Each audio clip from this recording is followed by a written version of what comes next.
Bien, bonjour. Donc ici, on va attaquer un nouveau cours qui va porter sur les équations en dérivée partielle. Donc c'est un cours d'introduction. On ne va pas rentrer dans toutes les techniques qui existent, qui sont de toute façon beaucoup trop nombreuses pour faire l'objet d'un cours unique. Et on va se pencher sur un peu plus en particulier sur certaines équations, mais on va se concentrer sur les équations linéaires en dérivée partielle, ce qui occupe déjà bien et qui ouvre déjà énormément de situations. Alors pour commencer, on va voir dans une première étape un peu un certain nombre de définitions et de vocabulaire qui sont importants, et puis on verra un premier exemple de résolution, et ça nous plantera un peu le décor pour la suite du cours. Alors d'abord, les équations dérivées partielles, il faut bien voir qu'elles sont absolument partout. Hein. La première à laquelle on peut penser quand on est chimiste, c'est l'équation de Schrödinger, qui décrit le comportement de toutes les molécules chimiques, et qui permet de comprendre la réactivité, aussi bien d'ailleurs que la géométrie des molécules. Ensuite, il y a tous les phénomènes de diffusion, par exemple, diffusion de la matière, diffusion de la chaleur, qui sont décrits par des équations aux dérivées partielles. Vous avez toute l'électrodynamique, qui est décrite par ce qu'on appelle les équations de Maxwell, et donc tous les phénomènes lumineux, tout ce qui est radiations diverses et variées, va se décrire par des équations dérivées partielles. Vous avez aussi par exemple l'équation de Navier-Stokes qui décrivent l'écoulement fluide. Voilà, il y a encore tant et plus d'équations différentielles, une dernière ou pas, non, j'ai arrêté ma liste ici. Il y en a en fait tellement que de toute façon on peut... ça n'a pas un grand intérêt d'essayer d'en dresser la liste comme ça, mais c'est juste pour illustrer le fait que ça couvre vraiment tous les phénomènes physico-chimiques, et c'est vraiment un outil central, un concept central, et qu'il faut avoir au moins des notions de méthode de résolution pour comprendre un peu ce qui se passe, entre guillemets. Donc notre sujet à nous, ça va être, je l'ai déjà un peu dit, les équations dérivées partielles linéaires, et qui sont de toute façon la base de la compréhension de la résolution des équations dérivées partielles. Là, toutes celles qu'on a vues là peuvent être linéaires ou linéarisées, donc il y a pas de... ça couvre déjà beaucoup de choses. Et ensuite, on va voir deux techniques ensemble. On va voir ce qu'on appelle la technique de séparation des variables, et dans un deuxième temps, la méthode des caractéristiques. Donc, ce sont deux techniques un peu élémentaires pour la résolution des équations dérivées partielles qui couvrent déjà beaucoup de cas. Notamment, par exemple, on verra comment on peut déterminer la forme des équations mathématiques qui décrivent les orbitales atomiques. Ça, par exemple, ça s'obtient par séparation des variables. C'est quelque chose qu'on verra quand on aura bien avancé dans le cours. On pourra apprendre à écrire, résoudre l'équation de Schrödinger pour un atome et donc pour ses orbitales atomiques, par exemple. Voilà. Bon. Donc c'est ça qu'on va voir ensemble. Alors d'abord, pour revenir un peu à la base de la base, qu'est-ce qu'une équation dérivée partielle?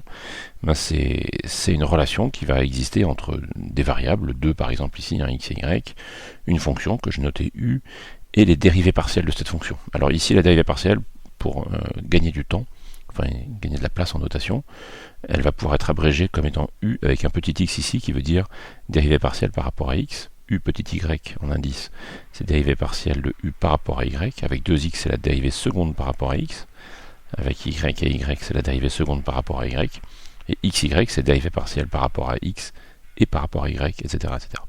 Donc une équation dérivée partielle, dans la plus grande généralité, c'est une relation de cette forme-là entre des variables, elles peuvent ne pas être présentes par ailleurs, mais une fonction et au moins une de ces dérivées partielles. Dès lors qu'il y a une des dérivées partielles qui est présente, on a affaire à une équation dérivée partielle. Voilà. Donc ici, x, y, le temps t éventuellement, et voire d'autres variables, comme z et encore d'autres variables qu'on peut imaginer, sont ce qu'on appelle les variables, dont dépend la fonction inconnue, u, qu'on cherche à déterminer. Les dérivées partielles, dont je l'ai déjà dit à l'oral, la dérivée partielle de u par rapport à x, on va la noter en raccourci u petit x en indice, u indice xx sera la dérivée seconde par rapport à u, etc. etc. Voilà. Une notion qui va être très importante puisqu'on s'intéresse aux équations dérivées partielles linéaires, c'est la notion d'opérateur différentiel linéaire.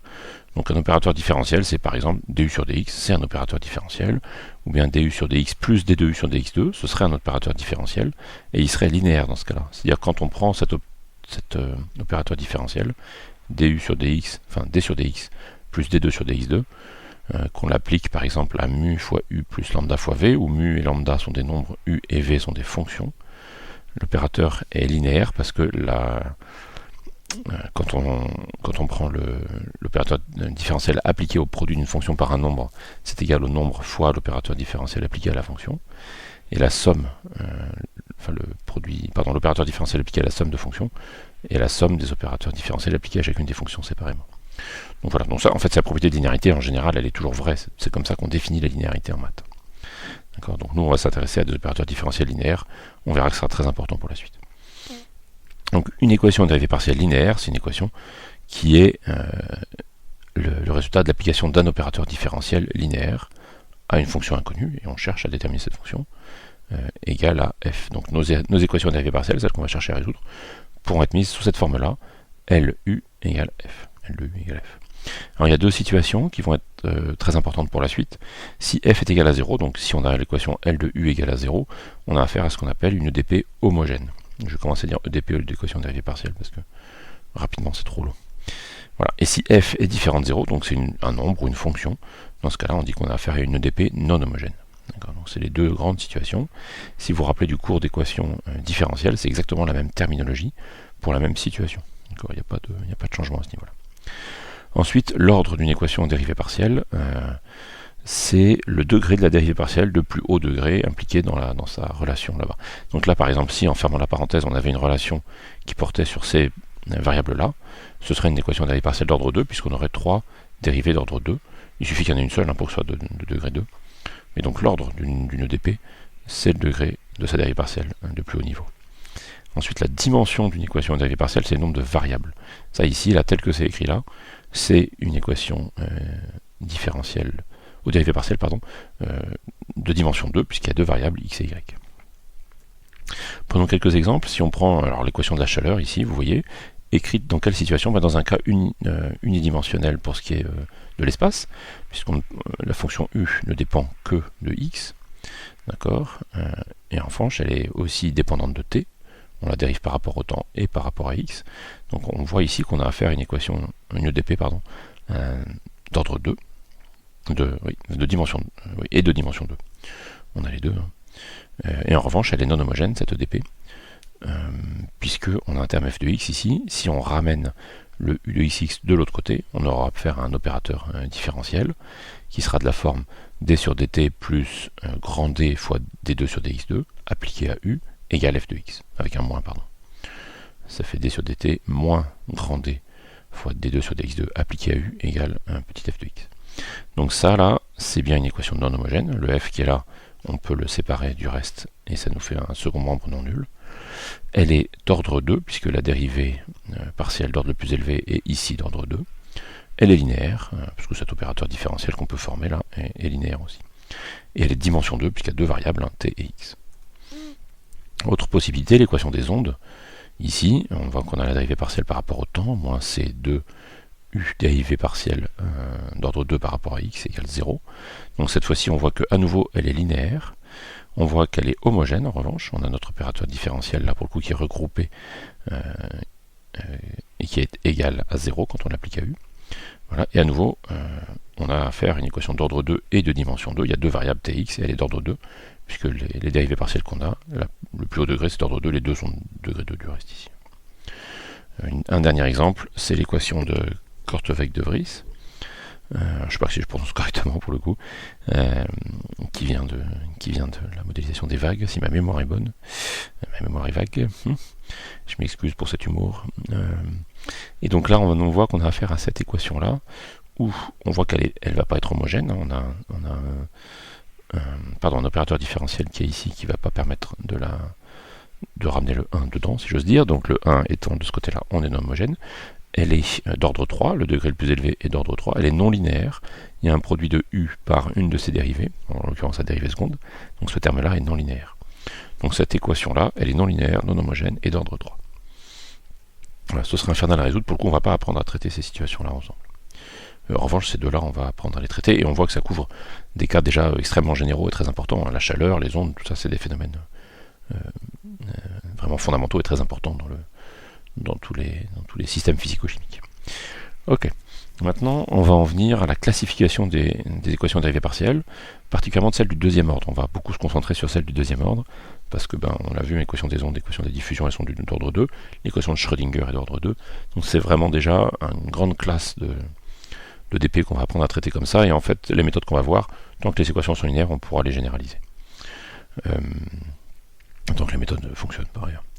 Donc, si on a affaire à une EDP linéaire homogène du deuxième ordre à coefficient constant, ça veut dire qu'on a affaire à une EDP qui a cette forme-là, d'accord, A, un coefficient, hein, fois la dérivée partielle de u par rapport à x, plus, alors 2b, on verra après pourquoi on met un 2 ici, c'est juste pour une commodité de notation, mais ça va être pratique par la suite, fois la dérivée partielle croisée x et y de u, plus c fois la dérivée seconde par rapport à y, plus d la dérivée partielle d'ordre 1 par rapport à x, plus e dérivée partielle d'ordre 1 par rapport à y, plus f fois u égale 0.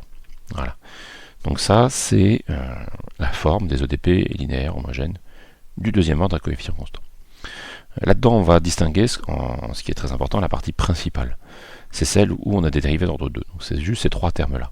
AUXX plus 2BUXY plus CUYY là. Et on va faire l'hypothèse que U va être différenciable deux fois. Et donc que, si vous vous rappelez du théorème de Schwartz qui vient de l'étude des fonctions de plusieurs variables, que la dérivée partielle x, y est égale à la dérivée partielle yx.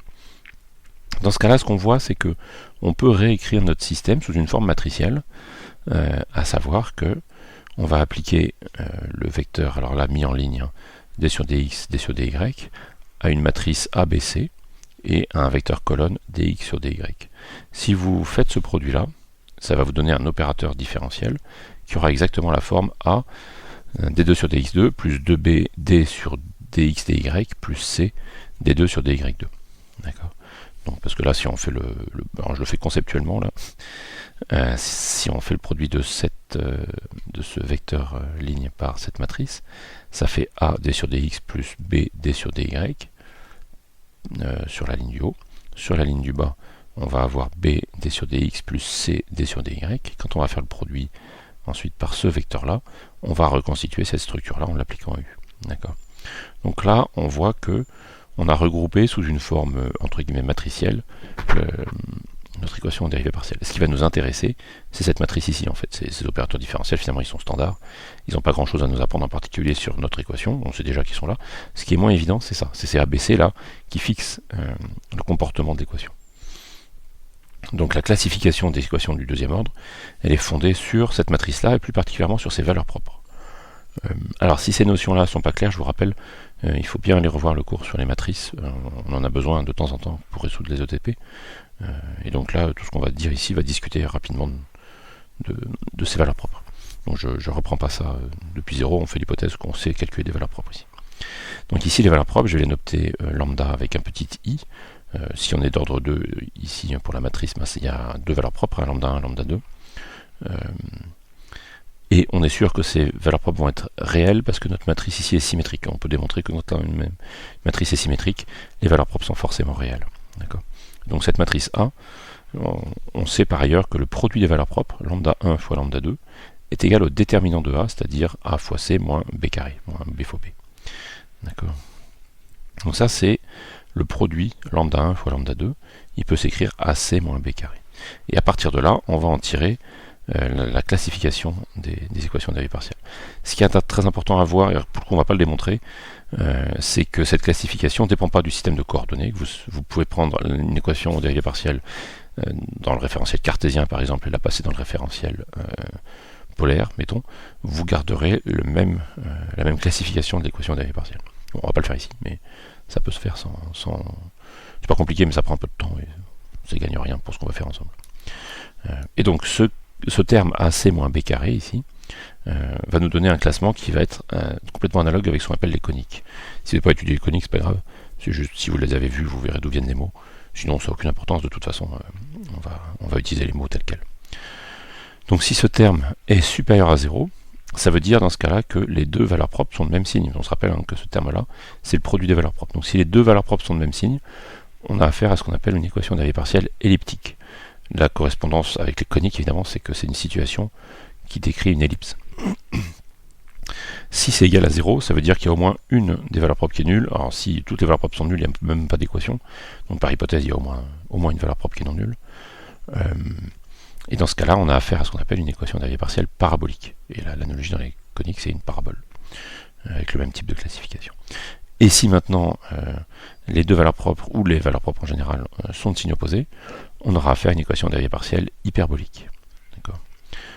Et donc dans ce cas-là, AC moins B carré sera négatif, puisque si on a deux lambda qui sont de signes opposés, c'est plus fois moins, ça fait moins. Alors que ici, les deux lambdas sont de même signe, pour un cas positif, ça veut dire qu'on a moins par moins qui fait plus, ou plus par plus qui fait plus. Voilà, donc c'est les trois situations auxquelles on va pouvoir se confronter par la suite, pardon, pour nommer nos équations de dérivée partielle. Pour chaque type, du coup, on se retrouve avec des équations qui sont un peu de référence, et qui sont celles qui vont permettre de comprendre les méthodes, et puis après, leur application pourra être envisagée pour d'autres équations de dérivée partielle, mais ces trois équations vont permettre de sentir comment se comporte chacune de ces équations de dérivée partielle. Donc la première catégorie, les elliptiques, on l'a dit, c'est pour des lambdas de même signe. Donc là, le plus simple, c'est de prendre une matrice pour laquelle la valeur propre est 1, l'autre valeur propre est 1, et puis les deux autres sont 0, donc ça nous fait directement une matrice diagonale, et quand on applique avec les équations qu'on a vues tout à l'heure sur U, ça fait UXX plus UYY, dérivée partielle d'ordre 2 par rapport à X et par rapport à Y, on fait la somme, égale à 0, c'est ce qu'on appelle l'équation de Laplace. Donc ça, c'est l'équation qui va gouverner, en quelque sorte, le royaume des équations de dérivée partielle elliptique. Ensuite, pour les EDP paraboliques, il nous faut une valeur propre nulle, donc on met un 0 sur la diagonale, on met des 0 ici, on prend directement des matrices diagonales, et une valeur propre non nulle, je l'ai prise avec un coefficient k, on va voir tout de suite pourquoi, et ça va être caractéristique par exemple de l'équation de la chaleur. Là vous voyez, dans l'équation de la chaleur, alors ça comme c'est d'ordre 1, ça apparaît pas dans l'équation caractéristique, c'est que les dérivées d'ordre 2 qui apparaissent. Donc comme dérivée d'ordre 2, comme j'en ai qu'une seule, on se retrouve avec une équation qui est parabolique, et qui est ce qu'on appelle l'équation de la chaleur, ici. Et K, ce serait un coefficient de conductivité de la chaleur dans la matière. Voilà. Dernier cas qu'on peut envisager, c'est les EDP hyperboliques. Et dans ce cas-là, on a besoin de deux valeurs propres de signes opposés. Alors là, à nouveau, j'ai pris une notation un peu particulière qui permet de se mettre face à une équation bien spécifique.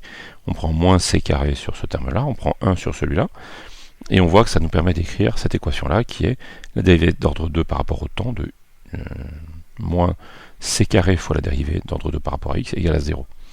Et ça, c'est l'équation des ondes. Ici, ce qu'on a, c'est une perturbation qui se propage dans un milieu à une vitesse c. Et cette perturbation, c'est l'onde qui se propage dans le milieu. Voilà. Donc ici, ce qu'on a vu ensemble, c'est un peu les grandes catégories d'équations de dérivée partielle. Il faut les avoir en tête. Elles vont permettre de modéliser des situations physico-chimiques différentes. Ok. Maintenant, si on regarde nos équations de dérivée partielle, ce qu'on va vite voir, c'est qu'elles ont beaucoup de solutions. Elles en ont vraiment une infinité, et avec des formes très variables. Si on prend simplement cette équation de Laplace qu'on vient de voir, la dérivée partielle d'ordre d'ordre 2 de u par rapport à x plus la même chose par rapport à y égale 0. Les équations mathématiquement qu'on peut écrire, si on regarde que cette équation-là, il y en a de plein de formes différentes. On peut avoir u de xy égale à une constante c fois x fois y. Ça va être solution de cette équation-là. Vous voyez, si on prend la dérivée d'ordre 2 de cette fonction-là par rapport à x, ça fait 0, plus la dérivée d'ordre 2 de cette fonction-là par rapport à y, ça fait 0, mais ça fait 0 plus 0 égale 0, ça marche. Ça satisfait cette équation. Maintenant, si on prend la dérivée partielle de cette équation-là, u égale à c facteur de x2 moins y2, sa dérivée partielle d'ordre 2 par rapport à x, c'est 2.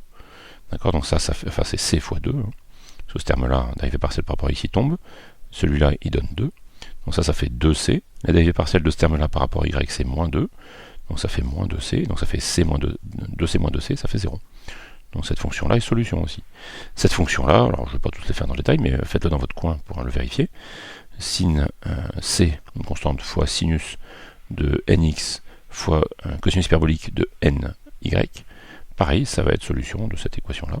D'accord, parce qu'avec la fonction sinus, il y aura un changement de signe, il n'y aura pas un changement de signe par rapport à cosh, cos h, et donc on va se retrouver avec, quand on va dériver par rapport à x, moins, je le fais quand même à l'oral, moins c sinus nx cos h ny. Quand on fera la dérivée partielle par rapport à y d'ordre 2, on va retomber sur cos h, mais sans changement de signe. Donc on aura un moins pour ce terme-là, un plus pour ce terme-là, de la même chose, et donc ça fera 0. Voilà. Et ça aussi, vous pouvez essayer de faire le calcul. Ah, alors là, il y a une petite erreur, c'est exponentielle puissance moins y, et pas ce moins y, qui n'a pas grand intérêt. Donc c'est exponentielle moins y fois cos x, voilà, etc., etc. Donc on voit que pour une seule équation de dérivée partielle comme ça, des formes de solutions, il y en a plein, et à chaque fois, il y en a une infinité, parce qu'il y a une constante multiplicative à chaque fois, qui satisferait. On pourrait même mettre une constante additive, ça satisferait toujours pour ce qui est de cette équation en particulier.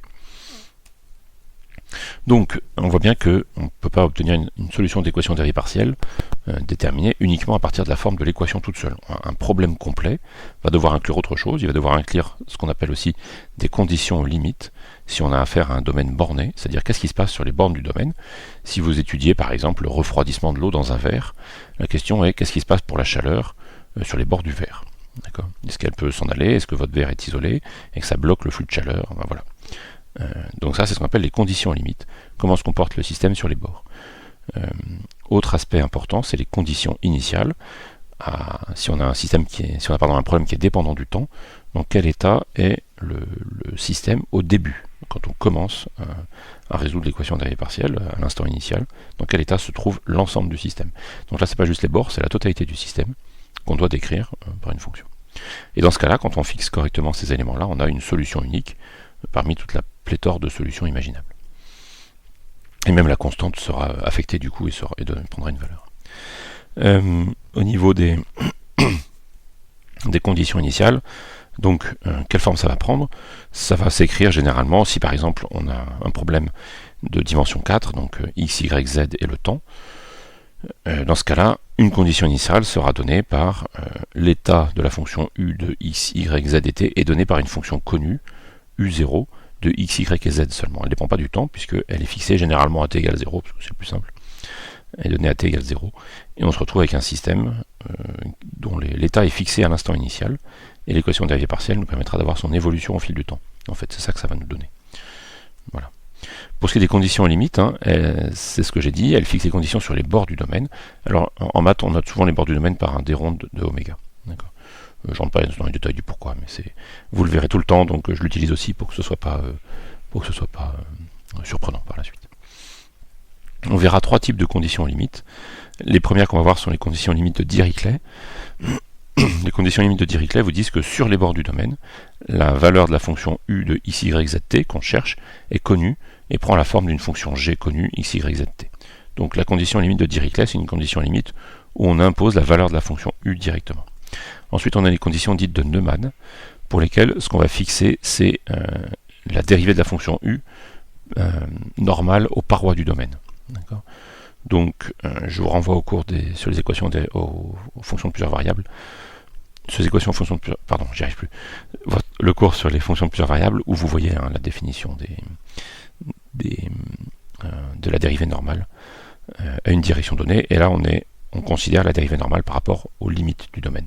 Dans ce cas-là, donc, ce qu'on va fixer, c'est la valeur de cette dérivée normale, et qui sera donnée pour chaque point du bord par une fonction g connue de x, y, z et t à nouveau. Mais où x, y, z et t doivent appartenir à d oméga ici, le bord du domaine. Enfin, x, y et z, ouais. Le temps, oui. Et dernière condition qu'on appelle les conditions de Robin, ou parfois les conditions mixtes, c'est un mélange des deux. En fait, on a une fonction g qu'on connaît, et elle va imposer un mélange, entre guillemets, de u et de la dérivée normale. Voilà, donc c'est les trois situations dans lesquelles on va pouvoir se trouver auxquelles on va pouvoir se trouver confronté quand on fera de la résolution ici d'équations dérivées partielles. Ensuite, il y a un cas que je n'ai pas traité pour l'instant. Je vous ai dit, pour l'instant, on imagine un domaine de taille finie. On peut aussi considérer des domaines infinis. Par exemple, vous envoyez un pulse d'émission dans l'espace, et puis votre onde radio, elle se propage à l'infini, elle n'a pas de bord, à proprement parler. Dans ce cas-là, ce qu'on va imposer, c'est avec des conditions qu'on appelle de décroissance, c'est-à-dire comment se comporte U à l'infini. Par exemple, on peut dire que la limite pour x qui tend vers l'infini de U est inférieure à une fonction qui aura cette forme-là, par exemple. C'est-à-dire qui tend vers 0 très vite, et que notre phénomène s'atténue avec la distance. Par exemple, ça peut être une façon d'écrire les choses, et c'est ça qui va substituer aux conditions limites quand on a un domaine infini. Alors prenons un exemple de problème complet, finalement. Si on a par exemple l'équation de la chaleur, on aura d'abord à résoudre quelque chose qui sera l'équation de la chaleur, où on a la dérivée partielle par rapport au temps de U. Alors U ici, si c'est l'équation de la chaleur qu'on résout, U c'est la température concrètement, qui va être égale, alors si l'équation de la chaleur, je dois avoir un D, un coefficient de diffusion, fois le Laplacien de U. Si vous vous rappelez du Laplacien, c'est d2 sur tx2 plus d2 sur dy2 plus d2 sur dz2, puisqu'on est à 3 dimensions ici, plus un q de x, y, z, normalement plutôt, qui représente les sources de chaleur dans le système, d'accord. Et là, cette équation est écrite pour x, y et z qui appartiennent à oméga, notre système, et pour les t supérieurs ou égaux à 0, c'est-à-dire pour le temps positif. Là, notre condition initiale sera pour t égale à 0 apparemment. Ensuite, on va imposer donc une condition initiale, c'est-à-dire u de x, y, z et pour t égale à 0, est donnée par une fonction g de x, y, z connue. À nouveau, x, y et z appartiennent à oméga, le domaine qu'on étudie. Et finalement, on a besoin de conditions aux limites. Donc là, ici, cette fois-ci, ça concerne x, y, z qui appartiennent au bord du domaine, d oméga, d'accord, pour tous les temps. Et là, cette fois-ci, alors là, c'est les conditions de Robin que j'ai montrées dans la plus grande généralité. Donc c'est alpha u plus bêta du sur dn égale une fonction f connue. Alors là, ce qu'il faut voir, évidemment, c'est que si vous prenez alpha égale à 1 et bêta égale à 0, vous avez les conditions de Dirichlet, pardon. Et si vous prenez bêta égale à 1 et alpha égale à 0, vous avez les conditions de Neumann. Donc les conditions de Robin contiennent bien les deux. Donc, si on sait résoudre ça, on sait résoudre les deux autres. Mais on apprend dans l'autre sens en général. Donc pour un problème bien formulé, il faut que le nombre de conditions pour chaque variable, donc ça c'est une règle pour avoir en tête si on écrit bien les choses, il faut que le nombre de conditions pour chaque variable soit égal au degré de dérivation le plus élevé par rapport à cette variable. Alors pour mettre un peu plus simple, c'est de prendre un exemple pour comprendre ce qu'on veut dire par là. Mettons qu'on veuille résoudre cette situation-là, qui soit donc l'équation de la chaleur. Hein. On a la dérivée partielle par rapport au temps de U égale à la dérivée d'ordre 2, enfin on Laplacien en fait de U multiplié par K, la constante de conductivité de la chaleur. Et on veut le résoudre sur un domaine qui est un domaine carré, d'accord, qui suivant X va aller de 0 à 1, et suivant Y va aller de 0 à 1. Alors si vous avez fait je ne rentre pas trop dans les détails sur cette notation-là, parce que c'est présenté dans le chapitre sur les intégrales doubles. Si vous avez besoin de vous rafraîchir ça, il faut aller farfouiller dans le cours ces intégrales doubles. Voilà. Donc, mais ça, c'est l'extension d'un domaine carré suivant x fois son extension suivant y. Donc c'est un carré qui va de 0 à 1. Bref, tout ça pour dire que donc on veut imposer cette condition-là sur notre système. Donc ici, ce qu'on voit, c'est que par rapport au temps, la dérivée de degré plus élevé d'ordre 1, il faudra donc une seule condition initiale, puisque les conditions pour ce qui est du temps, c'est ce qu'on appelle les conditions initiales. Et par rapport à u, par rapport à x et à y, on a des dérivées d'ordre 2, donc il faudra deux conditions en x et deux conditions en y. D'accord. Donc ici, qui seront des conditions aux limites. Donc ici, ce qu'on voit, c'est que ça va nous donner de devoir imposer pour u en 0 suivant x, pour n'importe quelle valeur de y et à n'importe quel instant du temps, ça devra être égal à une fonction f1 qui ne dépend que de y et du temps.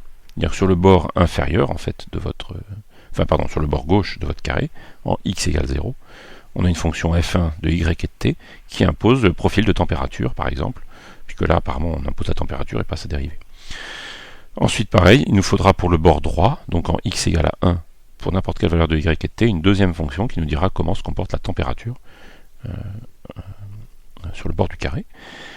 Ensuite, pour n'importe quelle valeur de x, mais sur le bord inférieur, c'est-à-dire en y égale à 0, et à n'importe quel temps, il faudra une autre fonction, f3, qui dépend que de x et de t cette fois-ci, mais qui n'est valable que sur le bord inférieur, et qui nous donnera la valeur de la température en chaque point du côté inférieur du carré. Et finalement, pour le côté supérieur, là, donc la valeur de u pour n'importe quel x, mais en y égale à 1, et pour n'importe quel temps, sera imposée par une fonction f4 de x et de t, qui nous donnera l'évolution de la température sur ce bord-là. Donc on voit que suivant x, on a deux conditions aux limites, suivant y, on a deux conditions aux limites, et suivant le temps, on aura une seule condition initiale, puisque sa dérivée est d'ordre 1 seulement. Et donc, il faut pour l'instant initial, pour n'importe quelle valeur, pour n'importe quel point du domaine carré, donc pour tous les x et tous les y qui composent le carré cette fois-ci, il faut qu'on ait une fonction qui nous décrive l'état de température initial du système. Alors j'ai pas mis les appartenances, en fait, j'aurais pu, ça aurait été mieux. Donc ici, là, c'est pour des valeurs de x et y qui appartiennent au bord que c'est fixé dans ces deux cas-là. Alors que là, c'est pour les x et y qui appartiennent à oméga, tout notre carré. D'accord. Ah oui, alors là, vous voyez, j'ai des restes de notation du cours sur l'intégration, j'aurais dû appeler ça oméga, en fait, si je voulais être cohérent avec mes notations précédentes. Je m'excuse, j'ai pas vu toutes mes petites coquilles, il y en a toujours qui traînent. C'est fatigant. Ok. Voilà, donc ça, c'est des éléments sur les formes du domaine. Et sur les conditions initiales et conditions limites. Pardon. Maintenant, une fois qu'on a dit ça, les équations aux dérivées partielles linéaires homogènes, celles qui sont de la forme LU égale à 0, elles vont avoir une propriété qui sera extrêmement importante par la suite, c'est le principe de superposition, à savoir que si une fonction U1 et une fonction U2 sont l'une et l'autre solution, alors C1 fois U1 plus C2 fois U2 sera solution également. D'accord? C'est des choses qu'on a vues aussi pour les équations différentielles, hein, c'est tout à fait vrai aussi. Si vous vous rappelez d'ailleurs pour les équations différentielles d'ordre 2 à coefficient constant, on a exactement ce formalisme-là. Ça s'écrit même exactement comme ça d'ailleurs, hein. C1 U1 plus C2 U2 est solution, pourvu que U1 et U2 soient solutions de l'équation différentielle homogène. Ça reste tout à fait vrai pour les équations dérivées partielles. Prenons un petit exemple, prenons l'équation de Laplace. L égale delta, hein, égale d2 sur dx2 plus d2 sur dy2, c'est le Laplacien, appliqué à U, LU égale à 0. D'accord. Ce qu'on voit, c'est que une fonction de la forme, on l'a vu tout à l'heure, et j'avais montré en quoi c'était vrai, donc je ne vais pas le répéter ici, mais qu'une fonction un de xy qui est de la forme cosinus nx fois sinus hyperbolique ny pour n égale n'importe quel nombre entier naturel supérieur à 0 est solution de cette équation-là. Ok. Dans ce cas-là, ce que nous permet de dire le principe de superposition, c'est que u de xy, qui serait une somme de toutes les fonctions de n égale 1 jusqu'à grand N, alors on peut s'arrêter où on veut, on peut même aller à l'infini, on verra par la suite qu'on ira à l'infini, de fonctions qui sont de cette forme-là multipliées par une constante a n, va être aussi solution. Puisque chacune des fonctions qu'on a là, pour les différentes valeurs de n est solution, multipliée par n'importe quel nombre, on fait la somme de toutes ces fonctions, on obtient un truc, une fonction, qui est toujours solution. Et on va voir que ça va être extrêmement important, ça va être la base de la résolution par la méthode de séparation des variables. Ensuite, quand on a affaire à une équation au dérivé partiel linéaire non homogène, donc de la forme LU égale à F, la situation va être un tout petit peu différente, mais ça va être complètement analogue aux équations différentielles en fait. On aura besoin d'une solution de l'équation LU égale F, que je vais noter UP, d'accord, qui sera une solution particulière en fait, et une solution UH pour une solution de LU égale à 0 cette fois-ci, donc une solution de l'équation homogène associée à notre équation non homogène. Okay. Et dans ce cas-là, la solution de ce problème-là sera de la forme C une constante arbitraire fois UH, ou un ensemble de constantes arbitraires fois UH, plus UP. D'accord. Dans ce cas-là, ça, c'est aussi solution. Voilà. Donc si vous vous rappelez des équations différentielles non homogènes, c'était exactement la même chose, hein. Les solutions d'équations différentielles non homogènes, c'était la somme d'une équation homogène, enfin d'une solution de l'équation homogène plus une solution particulière de l'équation non homogène. C'est exactement pareil pour les ODP de ce point de vue-là. Ensuite, on va avoir des solutions qui vont intéresser ce qu'on appelle un état stationnaire. Si on a un problème qui est dépendant du temps, on va être intéressé à trouver parfois des solutions pour le problème non dépendant du temps, parce que ça correspond à ce vers quoi tend le système à temps infini, entre guillemets, souvent. Souvent, c'est ce qu'on appelle les états stationnaires. Donc une solution qui ne dépend plus du temps. Si on considère, alors là on va avoir enfin un cas traité, si on considère l'équation de la diffusion, donc ici on fait diffuser de la matière, donc U c'est un champ de concentration, d'accord, dans l'espace, et alors on est dans l'espace à une dimension, on est sur une droite, hein, d'accord. Et on considère par exemple c'est une membrane, de part et d'autre vous avez deux solutions de concentration différentes, d'accord, et il y a un flux de matière à travers la membrane. Et on arrive, il y a un grand réservoir, en gros, le flux de matière se fait à travers la membrane, mais modifie que à la marge l'état de concentration des deux réservoirs. Donc on peut considérer que les concentrations dans les réservoirs sont constantes. Dans ce cas-là, on va s'intéresser à la solution indépendante du temps, ce sera l'état stationnaire de cette équation-là. Donc ce qu'on va avoir comme condition limite, si ce que je dis est vrai, on va avoir que pour x égale à 0, donc côté gauche de notre segment, si on a une membrane d'épaisseur L, donc par rapport au réservoir de gauche, on aura une concentration C1, qui sera celle du réservoir de gauche. À travers de l'autre côté de la membrane d'épaisseur L, donc dans le réservoir de droite, mettons, on aura une concentration C2, qui sera imposée au bord du domaine. D'accord. Et on aura une concentration initiale à travers la membrane, on a pris nos deux réservoirs, on les a mis en contact à travers une membrane. À travers la membrane à l'instant initial, il peut y avoir une certaine concentration, un certain profil de concentration f de x donné. Ça peut être 0, ça peut être autre chose. Là, c'est pas ça qui va nous intéresser. Puisqu'on a fait un état stationnaire, on va considérer une situation dérivée qui vient de cette équation, mais pour laquelle on va avoir u de x et de t, qui ne dépendra plus du temps. Donc il prendra la forme bar u de x. D'accord. Et comme elle ne dépend plus du temps, la dérivée partielle par rapport au temps s'annule, et donc l'équation qu'on doit résoudre, c'est d fois la dérivée seconde de u par rapport à x égale à 0. On fait passer le d de l'autre côté, ça fait 0 sur 2, ça fait toujours 0. Et donc l'équation qu'on doit résoudre, c'est u de xx, donc la dérivée partielle d'ordre 2 par rapport à x de u, égale à 0. Donc cette équation-là, c'est la version stationnaire de cette équation-là, notre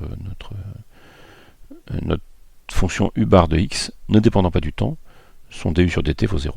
Et on tombe bien quand on considère cette équation-là sur cette équation-là. Donc ça, c'est ça qu'on va résoudre pour trouver l'état stationnaire de cette équation-là.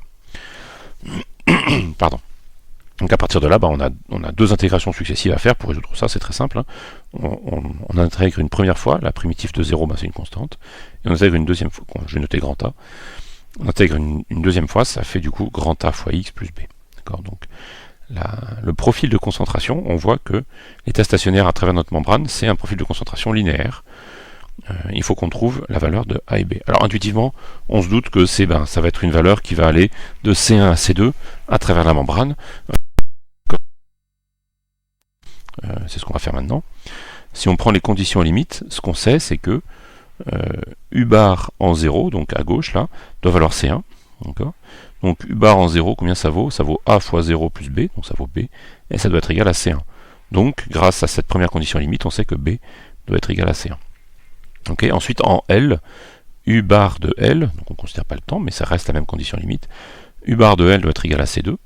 On sait déjà que B vaut C1, donc ça fait A fois L plus C1 doit être égal à C2. Donc il n'y a plus qu'à résoudre cette petite équation-là pour trouver A. Hein. Je fais passer C1 de l'autre côté, ça fait C2 moins C1 divisé par L égale à A. Donc au final, l'état stationnaire pour ce problème-là, bien particulier, nous donne que U bar de x est égal à C2 moins C1 sur L fois x plus C1. Et donc ça, c'est un profil linéaire de concentration à travers la membrane. Voilà. Donc on a vu comment on trouve d'abord ce que c'est qu'un état stationnaire et comment dans cette petite situation ultra simple on peut trouver sa forme. Évidemment ça va être intéressant de le trouver dans des cas moins évidents. Voilà. Donc maintenant on va commencer par traiter un premier exemple, un vrai premier exemple, par la méthode de séparation des variables. Déjà on va pouvoir sentir un peu ce qui se passe quand on fait une résolution d'équation aux dérivées partielles. Alors ça va être un cas très particulier, mais qui va permettre d'introduire du vocabulaire et de comprendre ce qui nous attend par la suite, pour motiver les outils qu'on va introduire par la suite. Enfin, un certain nombre des outils. Donc on va résoudre un problème de diffusion de la chaleur, parce que j'ai noté un petit cas, mais ça pourrait être la diffusion de la matière tout autant. Donc si c'est de la chaleur, mon U représente en fait une température, et donc on a la dérivée partielle par rapport au temps de la température est égale à K fois la dérivée d'ordre 2 de la température par rapport à X. On considère un problème où notre domaine est une barre en fait de longueur L, donc il va de 0 à L, donc ça c'est le domaine, d'accord, et on veut résoudre pour les temps positifs. On impose que les conditions aux limites sont que la température à gauche de la barre, en x égale à 0, est égale à 0. Elle est imposée, quel que soit le temps. Par exemple, vous avez pris une barre, vous avez chauffé, vous l'introduisez entre deux glaçons, qui impose qu'on ait bien une température nulle sur les deux bords de la barre. Parce que pareil, en L, on impose que la température soit nulle. Donc ça, c'est notre condition limite, et notre condition initiale ici. Donc, pour tous les x, à l'instant initial, la valeur de la température prend une forme un peu marrante, on va voir pourquoi, c'est très spécifique, f de x, et elle vaut cette forme-là qui est 3 fois le sinus de 2πx sur L. Donc on a réussi à chauffer en forme sinusoïdale le long de la barre. Donc, il y a des points chauds, des points froids, et ces points chauds et ces points froids se distribuent suivant un sinus. Donc dans l'espace, on a des alternances, points chauds, points froids, qui suivent le sinus. Ok. Très bien, maintenant ça y est, c'est parti, il faut qu'on résolve ce problème-là, il est totalement posé. Hein. On a l'équation de dérivée partielle, on a les conditions limites et on a la condition initiale. Et donc ce qu'on va voir d'abord, c'est un premier exemple de séparation des variables. Donc comme son nom l'indique, la méthode de séparation des variables a pour principe le fait que la fonction u de x et de t sera considérée comme étant le produit de deux fonctions, une fonction qui dépend que de x et une fonction ici qui dépend que de t. Et c'est en utilisant les propriétés qu'on va voir par la suite qu'on va pouvoir résoudre le système de cette manière-là. Alors toutes les équations de dérivée partielle ne sont pas forcément solubles par cette méthode, hein. Même la majorité ne le sont pas. Mais il y a déjà énormément de cas intéressants, notamment les orbitales atomiques, hein, comme je l'ai mentionné, qui le sont, et qui sont hyper importants d'un point de vue physico-chimique. Donc on commence par réécrire les choses en postulant cette forme-là pour la solution. D'abord on voit que du sur dt, du coup, devient égal à la dérivée de cette fonction grand T, puisque la fonction grand X ici ne dépend pas de temps, donc elle sort de la dérivée partielle par rapport au temps. En revanche, pour la fonction t de petit t, ça devient sa dérivée simplement, puisque c'est fonction d'une seule variable. Okay, et de la même façon, la dérivée seconde de u par rapport à x, cette fois-ci, ça devient le produit de grand T, qui n'est pas affecté, puisqu'elle ne dépend pas de x, multiplié par la dérivée seconde de x, puisque c'est une fonction d'une seule variable, et qu'on prend sa dérivée d'ordre 2. Donc on voit que dans l'équation là-haut, on va pouvoir aller substituer, du sur dt là va devenir grand x fois t', et d de u sur dx2 va devenir x grand x seconde fois grand t. Donc on réécrit cette équation-là, notre équation de dérivée partielle sous cette forme-là, grand x fois t' égale k, grand x seconde fois grand t. D'accord.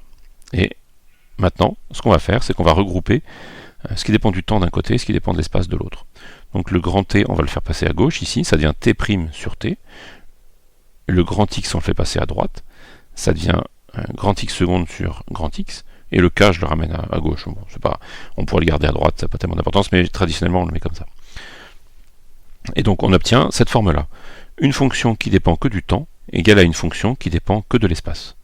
C'est deux variables différentes. La seule façon pour que ces deux fonctions soient égales entre elles, que t' sur t soit égal à x seconde sur grand x, c'est que ce soit égal à une constante. Donc à partir de là, si vous faites varier t n'importe comment, ou x n'importe comment, si votre fonction est une constante, dans ce cas-là, effectivement les deux fonctions vont être identiques. Sinon, si vous gardez x constant et que vous décidez de varier t, et que les deux fonctions ne sont pas des constantes, ça ne sera pas vrai généralement, parce que vous pouvez arbitrairement varier l'un et pas l'autre, et donc ça devient faux. Donc pour que ça puisse être vrai, il est nécessaire que t' sur kt étant égal à x seconde sur x soit égal donc à une constante. Alors on va voir après pourquoi, mais on va prendre moins lambda comme constante. Ce sera important pour la suite. On verra. Enfin, on peut tout à fait prendre plus lambda, c'est juste que ça va rendre un peu plus difficile certains jeux de signes. Mais vous pouvez prendre plus lambda si vous voulez. Pour vous en persuader, vous pouvez refaire l'exercice comme on va le faire là, avec un plus lambda. Vous verrez ce que ça change. On aboutit aux mêmes solutions, bien sûr. Du coup, ce qu'on obtient, c'est que le problème, maintenant, qu'on doit résoudre, va prendre cette forme-là. Ça va être une première équation qu'on va devoir résoudre. T' sur kt égale moins lambda. On fait passer le kt de l'autre côté, on ramène tout ensemble, et ça fait t' plus lambda kt égale à 0. On a ici maintenant une équation différentielle d'ordre 1 à résoudre. Et pour ce qui est de la variable x, ça nous fait x seconde égale moins lambda x. Je refais passer le moins lambda x de l'autre côté. Ça fait x seconde plus lambda x égale à 0. Ça fait une équation différentielle d'ordre 2. Ces deux équations ont le bon goût d'être linéaires, et elles sont même à coefficient constant. Elles ne sont pas une complexité délirante pour l'instant. Les fonctions qu'on veut traiter. Okay. Donc vous voyez, pour bien résoudre ces équations en dérivée partielle, il faut, si vous n'êtes pas à l'aise sur les équations différentielles, allez vite réviser tout ça. Il y a le cours sur l'équation différentielle qui est disponible pour bien vous remettre là-dedans, parce qu'on va utiliser abondamment ces cours-là. Ce sera même la base de tout ce qu'on va faire ensemble. Donc maintenant, il faut qu'on traite les conditions limites. Il faut qu'on comprenne comment les conditions limites vont venir se marier avec ces deux équations différentielles. Donc on se rappelle qu'on avait dit pour la condition initiale, pour les conditions limites, que u pour x égale à 0 et pour n'importe quel temps est égal à 0, et u en L et pour n'importe quel temps est égal à 0. Maintenant, comment ça se traduit, ça? Ce que ça nous dit, en fait, c'est que grand x de 0 fois n'importe quel temps doit être égal à 0, et grand x en L fois n'importe quel temps doit être égal à 0. Donc pour que ces deux-là soient égales à 0, si on prend x de 0 différent de 0 ou x de L différent de 0, ça nous impose que grand t de t soit égal à 0. Si on veut pouvoir satisfaire cette condition aux limites là. D'accord ? Donc je répète. Si on veut prendre grand x de 0 ou grand x de L différent de 0, pour pouvoir satisfaire quand même les conditions limites, on sera obligé alors d'imposer que grand t soit égal à 0 tout le temps. Si grand t est égal à 0 tout le temps, comme notre fonction u c'est grand t fois grand x, elle sera elle aussi égale à 0 tout le temps. C'est pas une solution intéressante. En plus de ça, elle ne va pas satisfaire les conditions initiales, parce qu'on se rappelle que les conditions initiales, c'est pas que la température est nulle partout, mais c'est un sinus. Donc non seulement c'est pas intéressant, mais en plus de ça, ça permet pas de satisfaire la condition initiale. Donc c'est pas une solution du tout pour nous, envisageable. D'accord ? Donc on ne peut pas satisfaire ces conditions aux limites autrement qu'en imposant grand x de 0 égale grand x de L égale 0. D'accord ? Donc ces conditions aux limites là, elles deviennent grand x de 0 égale grand x de L égale 0. Et elles vont être liées du coup à cette équation différentielle ici.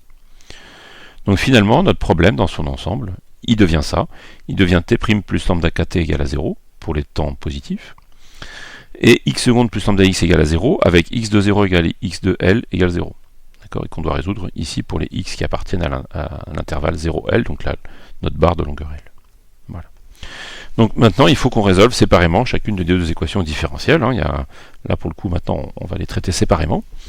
Donc notre première équation différentielle, t' plus lambda kt, on va la réécrire. dt sur d grand t sur d petit t plus lambda kt égale 0. Et ça, on voit que on peut le traiter par séparation des variables, comme on l'avait vu alors dans le langage des équations différentielles, pour le coup. C'est une équation séparable. On fait passer lambda kt de l'autre côté, ça devient moins lambda kt, je ramène le grand t à gauche, ça fait dt sur grand t, et le dt, je l'envoie à droite, le d petit t. Et donc ça nous fait d grand t sur grand t égale moins lambda k d petit t. Et maintenant on peut intégrer chacun de ces deux côtés séparément.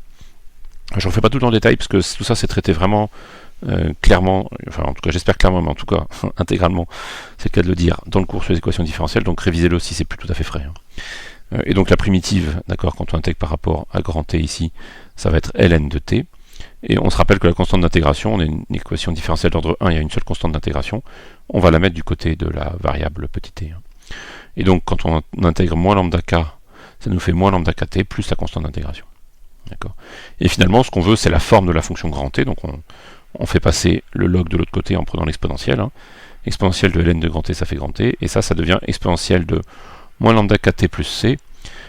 L'exponentielle, on peut le couper en deux, ça nous fait exponentielle moins lambda kt fois exponentielle petit c, que je vais remplacer par un grand c simplement. Et donc la forme de notre température, de notre fonction grand t de petit t, c'est c exponentielle moins lambda kt. Voilà. Pour l'instant, on n'a pas d'informations sur le lambda. La contrainte, la valeur de ce lambda va pas venir de cette équation en temps, mais va venir de l'équation en espace. On va voir comment maintenant. Okay, donc ça c'est résolu, et honnêtement c'était assez sympathique à résoudre. Ça devient plus rigolo ici. Donc ici maintenant, on veut résoudre x secondes plus lambda x égale à 0. Avec x de 0 égale x de L, 1 égale 0. Il faut bien voir que là, pour l'instant, on n'a pas précisé quoi que ce soit sur lambda, qui peut être donc trois choses, soit positif, soit négatif, soit nul. Alors, il y a une première solution, mais qu'on ne va pas garder, évidemment, qui va satisfaire cette équation différentielle, c'est grand x égale à 0. C'est ce qu'on appelle la solution triviale, et elle ne va pas être une solution pour nous, exactement comme elle n'était pas tout à l'heure, on avait envisagé grand t égale à 0 marchait pas, parce que ça ne satisfaisait pas la condition initiale. Pareil ici, si on prend grand x égale à 0, qui satisfait bien tout, là pour le coup, on obtient la solution triviale, mais qui ne satisfait pas les conditions initiales. Voilà. Donc c'est pas une solution pour nous, parce que ça conduit à une fonction u de petit x et de petit t qui est nulle et qui ne satisfait pas. Condition initiale, j'ai dit 3 fois, c'est un peu un record, je m'excuse. Ensuite, maintenant, ce qui va nous intéresser, c'est donc les solutions non triviales. Et là, il y a 3 situations, j'ai commencé par là, j'étais dans ma résolution. On va voir que on va avoir de solutions intéressantes, non triviales, que pour certaines valeurs de lambda qu'on va appeler des valeurs propres. À ces valeurs de lambda, on va associer des fonctions grand X qui vont être ce qu'on appelle les fonctions propres associées à ces valeurs propres. Là, si vous regardez bien, c'est un vocabulaire qu'on retrouve dans les matrices. On a les valeurs propres et les vecteurs propres. Bon, il y a plein de correspondances mathématiques à faire entre les deux. Là, on ne fait pas un cours assez fondamental pour que j'aille dans le détail là-dessus, mais voilà, il y a plein de petites choses rigolotes à faire et de correspondances à établir à ce niveau-là. Donc ici, on a 3 cas, lambda négatif, lambda nul et lambda positif. Donc il faut envisager les 3 et voir ce qui se passe. Donc c'est parti, on va devoir le faire. On commence par considérer le cas où lambda est négatif. Donc si lambda est négatif, l'équation, on peut la réécrire, on va voir après pourquoi, sous cette forme-là. X secondes moins mu carré fois x égale à 0. Et donc ce qu'on a ici, c'est que lambda est égal à moins mu carré. D'accord. Et mu est positif. D'accord. De toute façon, que mu soit positif ou négatif, ça ne change pas grand-chose, mais on se l'impose positif pour l'instant, et on verra bien que de toute façon, on s'en fout. Dans le cas présent. Donc si on doit résoudre cette équation différentielle d'ordre 2, on se rappelle qu'on doit calculer son polynôme caractéristique pour trouver les solutions. C'est une équation différentielle homogène, donc on a juste le polynôme caractéristique à résoudre. Donc ça devient, le polynôme caractéristique, le x seconde devient r carré, et mu carré fois x, ça devient juste mu carré, d'accord, égal à 0. R2 moins mu2, on va trouver les valeurs de r qui vont résoudre ce polynôme d'ordre 2. Bon, c'est une forme A2 moins B2, hein, c'est donc facile, hein, il y a deux racines à ce polynôme-là, c'est R égale mu et R égale moins mu. Et on sait que dans ce cas-là, la solution de cette équation différentielle homogène, ça va être C1 exponentielle mu x plus C2 exponentielle moins mu x, où C1 et C2 sont des constantes arbitraires qu'il va falloir maintenant qu'on détermine. Donc c'est parti, on doit les déterminer. On sait qu'on a x de 0 qui doit être égal à grand X de L égale à 0.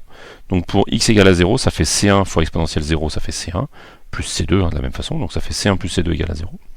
Et en L, ça fait C1 exponentielle mu L plus C2 exponentielle moins mu L. D'accord. Donc ça fait cette forme-là égale à 0. Donc on voit qu'on a un système d'équations linéaires. Et donc là aussi, par rapport au cours, si vous vous rappelez plus comment on résout ces systèmes, parce que je vais aller un peu vite là pour le coup, je vais faire l'hypothèse qu'on sait les résoudre, n'hésitez pas à aller voir le cours sur les matrices et les systèmes linéaires, où tout ça est présenté en détail. Et donc maintenant on doit déterminer les valeurs de C1 et de C2, de façon générale, à partir de cette situation-là. Il faut bien voir que notre mu est strictement positif, c'est-à-dire que nos exponentielles ici sont des exponentielles d'un nombre strictement positif là, donc cette exponentielle-là va être strictement supérieure à 1, et ici d'un nombre strictement négatif, moins mu L, alors L c'est une longueur donc c'est positif aussi, hein, donc mu fois L c'est positif, et moins mu L c'est donc négatif. L'exponentielle d'un nombre négatif c'est strictement inférieur à 0. D'accord, donc ce nombre-là est strictement supérieur à 0, j'ai dit 1, je sais plus ce que j'ai dit, bon bref. Exponentielle de 0 fait 1, donc pour un nombre positif, je vais le faire lentement, on a un nombre strictement supérieur à 1, et ici on a un nombre strictement inférieur à 1. C'est bien ça. D'accord, les exponentielles sont toujours positives par ailleurs. Okay. Donc on a deux nombres qui sont strictement différents, en tout cas ici, hein, et qui ne sont pas égaux à un ni l'un ni l'autre. Bref. Ce qu'on voit du coup, c'est que on met sous la forme matrice vecteur hein, notre système. Sous forme matrice vecteur, ça nous fait 1, 1 pour la ligne du haut, exponentielle mu L, exponentielle moins mu L, fois le vecteur C1, C2 égale 0, 0. Et on se rappelle, hein, pour résoudre ces systèmes-là, on prend le déterminant de la matrice des coefficients. Si ce déterminant est non nul, il y a une seule solution.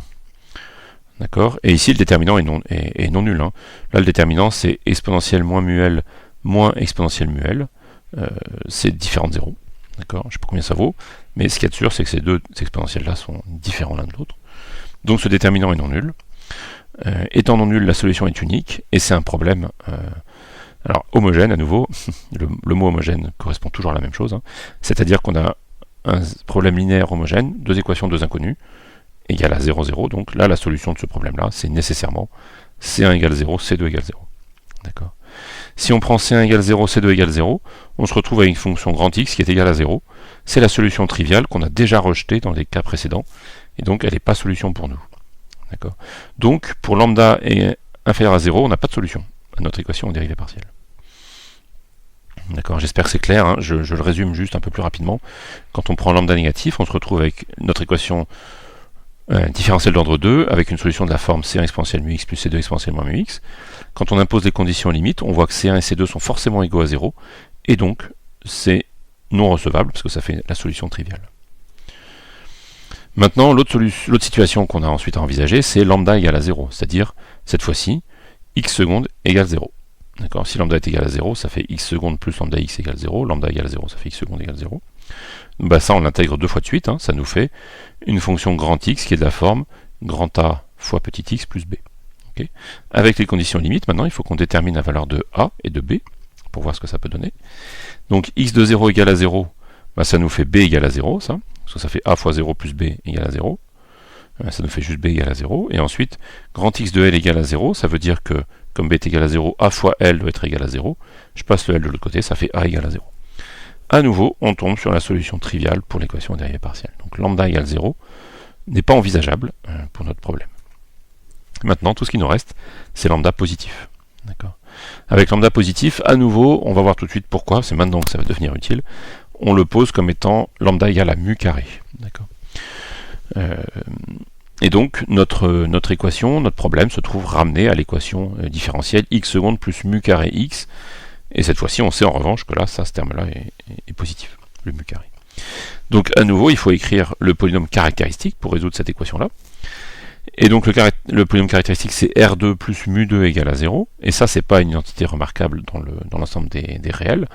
C'est une identité remarquable, en quelque sorte, dans l'ensemble des nombres complexes. D'accord, les racines de cette équation-là, c'est i fois mu et moins i fois mu. Si vous mettez i fois mu au carré, alors à nouveau, si les complexes c'est plus clair, n'hésitez pas à aller vous référer au cours sur les complexes. On va utiliser les complexes abondamment ici. Si on prend i fois mu au carré, ça fait moins mu carré, plus mu carré, ça fait 0. Si on prend moins i mu au carré, ça fait moins devient plus, i au carré devient moins 1, fois mu carré, ça fait moins mu carré plus mu carré égale 0. Donc ces deux racines-là sont bien complexes. Quand on a des racines complexes, en plus ici imaginaire pure, très exactement, on sait, à nouveau je vous renvoie sur les équations différentielles si c'est pas clair, si vous vous rappelez plus, dans ce cas-là on sait que la solution de ce système est de la forme grand X égale A cosinus mu X plus B sinus mu X. D'accord. Si ça avait été des racines complexes, c'est-à-dire avec une partie réelle différente de 0, on aurait eu un exponentiel de la partie réelle fois x devant, qui multipliait tout ça. Mais là on l'a pas, on a juste des nombres imaginaires purs, donc on a juste un terme au cosinus et un terme au sinus. Voilà. Donc ça, c'est maintenant la situation qu'il faut qu'on envisage, pour voir si on peut en trouver enfin une solution. Si on ne pouvait pas trouver de solution à ce stade-là, il y aurait juste un problème sans solution. D'accord. Donc évidemment, c'est maintenant que ça va venir. Donc les conditions limites en x de 0, x en 0, ben sinus de 0 ça fait 0, donc ce terme-là disparaît. Cosinus de 0 ça fait 1, donc x de 0 égale à 0, ça veut dire a égale à 0. D'accord. Donc a déjà disparaît, le terme en cosinus ne peut pas être solution pour nous. Ensuite x de L, qui est égal à b fois sinus mu L, doit être égal à 0. Ah, alors ça maintenant, pour le coup là, on a des solutions non triviales. C'est lesquelles? Ben, c'est celles pour lesquelles mu fois L va être égal à pi, ou bien un nombre entier fois pi. D'accord, ou même un nombre relatif, hein, plus ou moins 1, plus ou moins 2, plus ou moins 3, etc. Ok. Parce que sinon, on peut aussi envisager le cas où b égale à 0, mais dans ce cas-là, c'est la solution triviale. Donc ça, c'est pas intéressant. Donc, pardon, j'aurais dû commencer par là, mais... Donc ça, ce serait la solution triviale, on la prend pas en compte. Le seul cas qui nous intéresse, c'est le cas où mu n fois L est égal à npi. D'accord. Ok, super. Donc là, on a avancé. Maintenant, on a enfin pour x une situation intéressante, pour lesquelles on a enfin des solutions non triviales. C'est les solutions pour lesquelles mu n fois L sera égal à npi. D'accord. Ça veut dire que lambda n, qui est égal à mu n carré, va être égal à n2 pi2 sur L2. Okay. Donc on a la valeur de lambda n. Ici, si on prend cette relation-là, par ailleurs, c'est mu n égale npi sur L. D'accord. Donc ça, ce sont les valeurs propres. Donc les valeurs de lambda précises pour lesquelles le système a des solutions non triviales. Okay. Donc ce sont les valeurs propres de notre problème.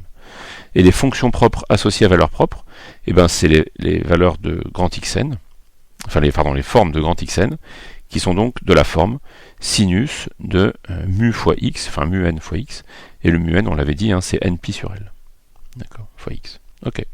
Donc pour lambda n égale n2 pi2 sur L2, j'ai une solution xn égale sinus npx sur L. D'accord. Donc une solution de l'équation dérivée partielle, u petit n de x et de t, elle va avoir la forme grand xn fois grand t n également, parce qu'on se rappelle que dans grand t, il y avait le lambda, et donc il y aura autant de grand t qu'il y a de grand x. Pour chaque valeur de lambda, qui donne une fonction grand x donnée, il y aura une fonction grand t associée. Qui va être de quelle forme? Qui va être de la forme, alors, une constante, bn, d'accord, pour l'instant on ne fait pas d'hypothèse sur cette constante-là, multiplié par exponentielle de moins lambda n kt, donc ça on se rappelle, hein, c'était n de pi2 sur L2, le lambda n ici, fois kt, fois sinus npx sur L. Ok, on a la forme de toutes les solutions pour n'importe quelle valeur de n qui va de, mettons, de 1 à l'infini, 1, 2, 3, 4, etc. On précisera tout ça beaucoup plus par la suite, mais tout ça va être des solutions candidates. D'accord. Ok, maintenant, grâce à la condition initiale, grâce entre guillemets, on va pouvoir choisir une forme donnée de la solution dans cette infinité de solutions possibles. Donc ce qu'on a, c'est que pour t égale à 0, notre fonction u de x et de 0 doit être égale à 3 sinus de pi x sur L. Ah. Alors là, on a des correspondances qu'on voit très clairement. Exponentielle de 0, ça fait 1, donc en t égale 0, ça disparaît, et tout ce qui nous reste, comme ensemble de solutions possibles, c'est bn fois sinus npx sur L. Okay. Mais on voit que là, on a une correspondance directe et très simple, c'est que bn est égal à 3, et n est égal à 2. D'accord. Ça, ça va nous donner la solution de notre système. C'est-à-dire que notre système est résolu pour n égale 2 et B2, du coup, égale à 3. Le B petit n devient juste B2, égale à 3. Et donc notre solution ici, ça va être 3 fois exponentielle moins 4pi carré kt. Alors il me manque un truc là, j'ai perdu des choses dans la bataille. Qu'est-ce que j'ai fait? Il faut prendre la valeur de lambda n. Il manque le sur L ici, sur L2. Oui. Donc le n au carré. Hein.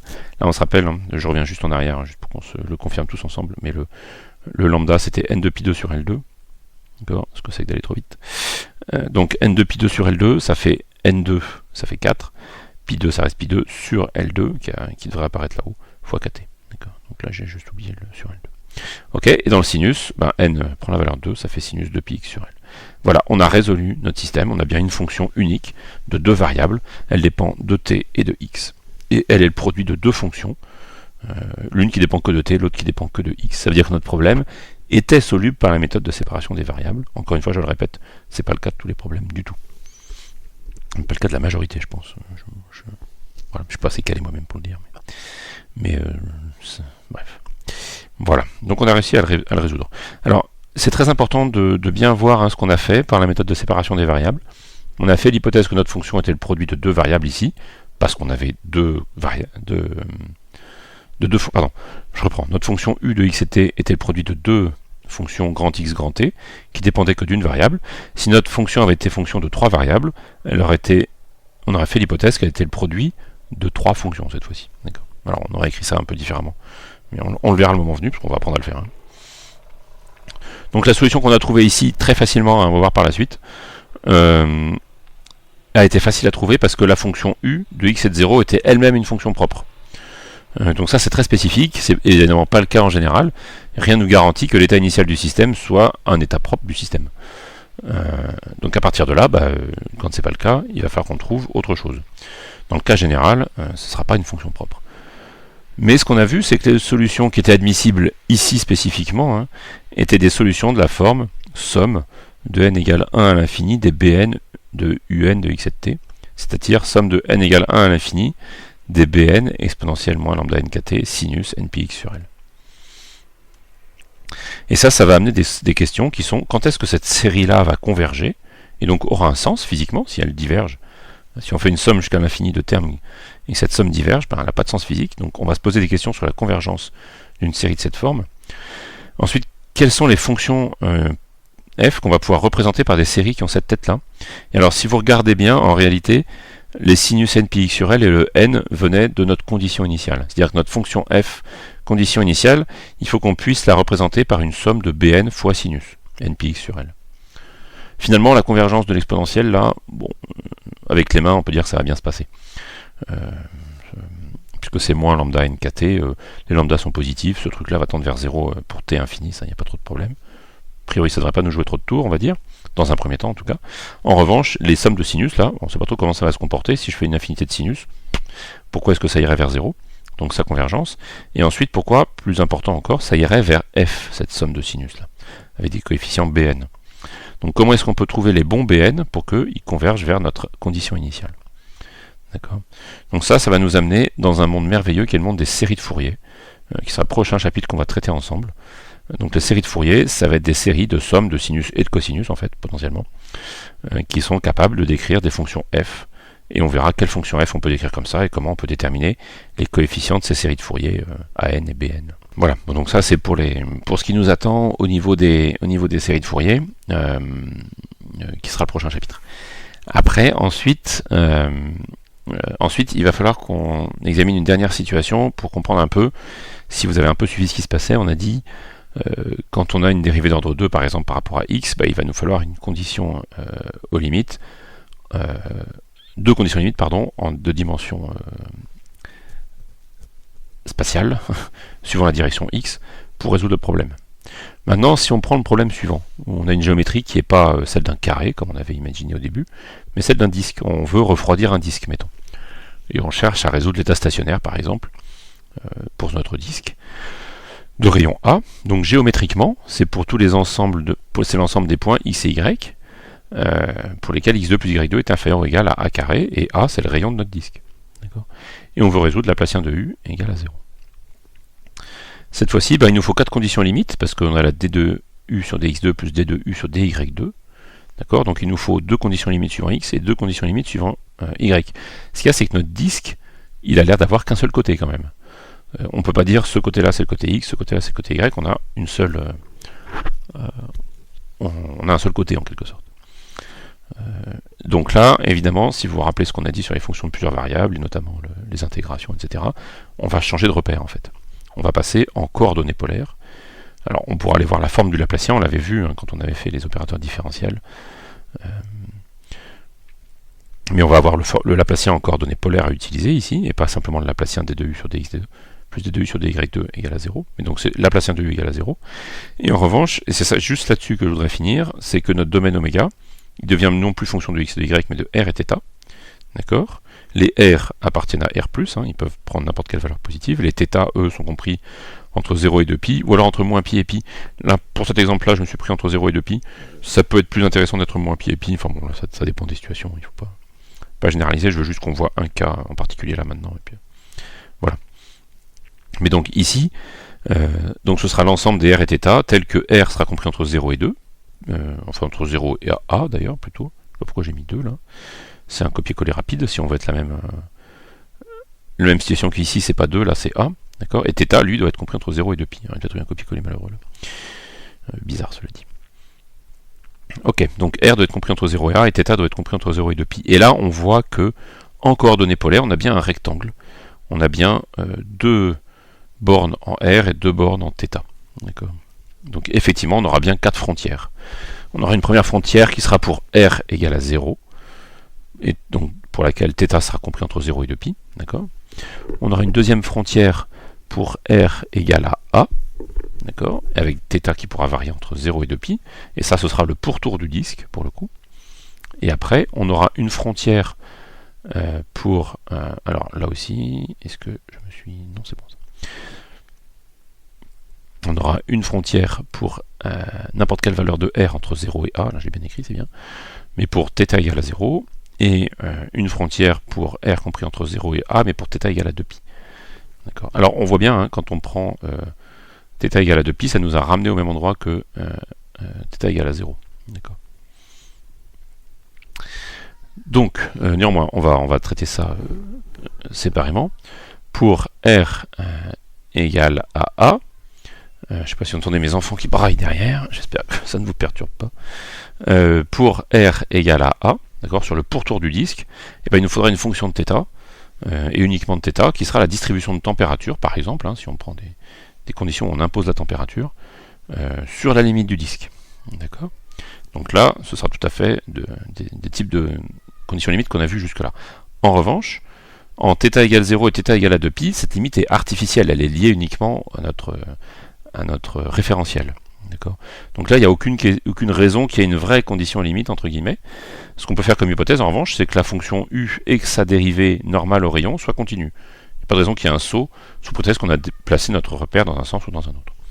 Donc ce qu'on va imposer, du coup, c'est que u de r et de 0 soit égal à u de r et de 2π. D'accord? Première condition.